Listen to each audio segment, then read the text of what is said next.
தேவா, உங்க பையனை கொண்டது நான் தான். என்ன என்ன வேணாலும் பண்ணுங்க, தயவு செஞ்சு வரதா விட்டுருங்க சார். என்ன அடிங்க கொல்லுங்க, வரதாவை மட்டும் தொடாதீங்க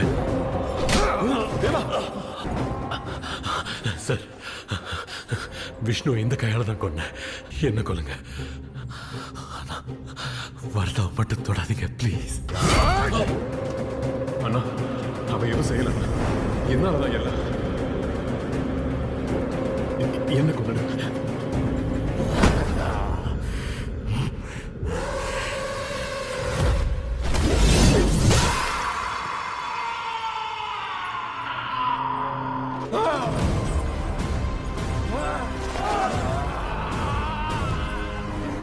தொடக்கூடாதுன்னு சொன்னலடா, உன்னை யாரும் தொடக்கூடாது.